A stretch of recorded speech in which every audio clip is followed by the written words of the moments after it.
Ich bin 22 Jahre alt, habe ein Heroinproblem, habe in der Schweiz angefangen zu konsumieren und habe wie jeder andere Heroinkonsument das Problem gehabt, dass ich jeden Tag immer wieder nur dem Heroin nachgerannt bin. Ich habe versucht, mich in der Schweiz zu entziehen, in 2 verschiedenen Kliniken, in Wil und in Pfäfers, aber es hat nichts gebracht. Sie haben dort mit Methadon, mit Subutex, mit Benzos versucht, mein Heroinproblem zu lösen, aber haben es nicht geschafft und ich selber auch nicht. Durch einen guten Freund habe ich erfahren, dass es in Beograd eine gute Klinik hat, namens Dr. Vorobiev. Das ist eine russische Klinik, in der man ein Heroinproblem lösen kann oder auch ein Alkoholproblem.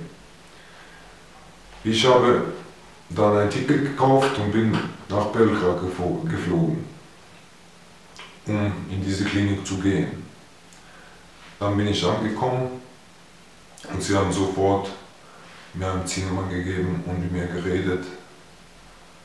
Und ja, dort habe ich dann verschiedene Therapien und Prozeduren gehabt, welche nicht gerade angenehm für den Körper sind, aber gut helfen und gut entziehen. Sie reinigen den Körper voll und ganz von Opiaten, von Benzos, von Alkohol, von allem.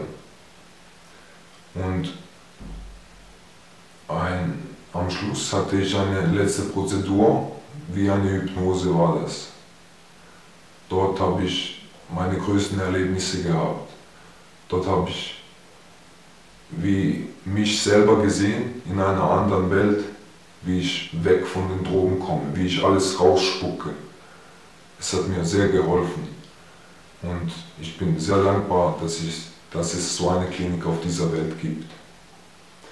Jetzt, wo ich das Problem gelöst habe, will ich eine Familie gründen. Ich will Sport machen. Ich will raus in die Welt. Ich will Ferien machen. Ich will überall hin.